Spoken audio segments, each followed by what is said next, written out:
My dear friends, तो एक बार बहुत बहुत स्वागत है और उम्मीद कर रहे हैं कि आप लोग बहुत अच्छे होंगे। क्योंकि मेरी तबीयत बहुत अच्छी नहीं चल रही थी, बहुत वर्कलोड है, जिसकी वजह से लाइव सेशन थोड़ा नहीं दे पा रहा था। बहुत सारे आज पेरेंट्स के कमेंट्स भी थे, सर लाइव सेशन क्यों नहीं आ रहे हो। मैं आपको बता दूं कि नीट काउंसलिंग को लेकर जो असमंजस बनी हुई है अब धीरे धीरे खत्म होने के कगार पे है। क्योंकि नीट काउंसलिंग जो यूजी का अगर हम बात करें, उससे पहले हम लोग पीजी की चर्चा कर लेते हैं। पीजी की काउंसलिंग 1 तारीख से होनी थी और 1 सितंबर के बजाय 15 सितंबर से नीट पीजी की काउंसलिंग स्टार्ट हो रही है। नीट यूजी की भी काउंसलिंग जो है वो एग्जामिनेशन को जो हुए हुए 8 दिन रिजल्ट के बाद, अभी रिजल्ट आने के 8 दिन बाद तक कोई इन्फॉर्मेशन आई नहीं है। और जहाँ तक मैं समझ रहा हूँ कि 23 तारीख को जो है वो सुप्रीम कोर्ट का फैसला है, 19 या 23 दोनों डेट है। तो दोनों में जो भी आपका डेट फाइनल हो जाता है उसके हिसाब से शायद काउंसलिंग की प्रक्रिया शुरू हो सकती है। अब ऐसी स्थिति में जो है वो ऑल इंडिया कोटे की काउंसलिंग चूँकि अलग होती है और स्टेट काउंसलिंग अलग होती है, तो मुझे जहाँ तक लग रहा है कि ऑल इंडिया काउंसलिंग के होने की संभावना जो है वो आपका इसी महीने के आखिरी में हो सकता है, सितंबर के या अक्टूबर के फर्स्ट वीक में ऑल इंडिया की काउंसलिंग के होने के चांस हैं। अब दोस्त सबको एक बात और बताना चाहूँगा, चूँकि ऑल इंडिया काउंसलिंग की अगर हम लोग बात कर रहे हैं तो इस बार ऑल इंडिया काउंसलिंग का कट ऑफ का ट्रेंड क्या हो सकता है ये भी जानना बहुत ज़रूरी है।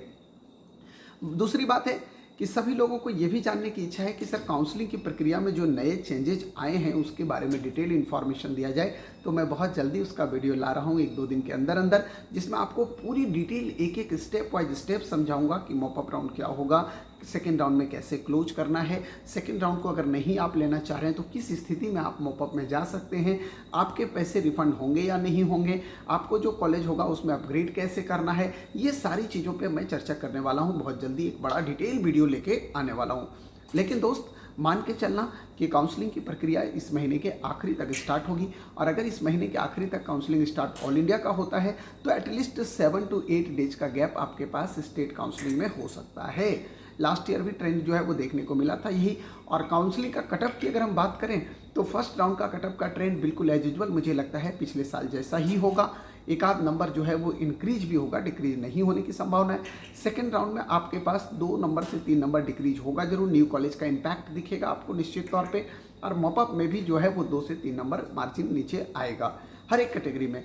हाँ, पीडब्ल्यूडी कैटेगरी के अगर आप कैंडिडेट हैं तो यहाँ पे फ्लक्चुएशन बड़ा भी हो सकता है। एससी कैटेगरी में भी फ्लक्चुएशन पिछले साल से थोड़ा बड़ा हो सकता है, लेकिन इन जनरल ट्रेंड यही रहेगा।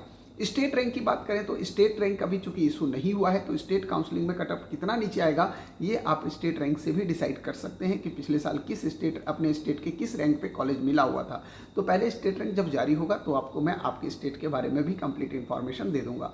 इसके अलावा जो भी बच्चे काउंसलिंग से रिलेटेड पूरा पैकेज चाहते हैं, जो चाहते हैं मुझे हर एक चॉइस फिलिंग की लिस्ट मिले, कॉलेज का फीस स्ट्रक्चर मिले, चाहे वो एमबीबीएस का हो, चाहे वो डेंटल का हो, चाहे वो डिम्ड का हो, चाहे वो प्राइवेट कॉलेजेज का हो, लो फी प्राइवेट कॉलेजेज का हो, तो इन सारे डेटा आप मेरे से ले सकते हैं। उसके लिए आप रजिस्टर कर सकते हैं, जो मैंने नंबर दिया हुआ है अपने चैनल में, उस नंबर पे गूगल पे करके अपना रजिस्ट्रेशन कंफर्म कर सकते हैं।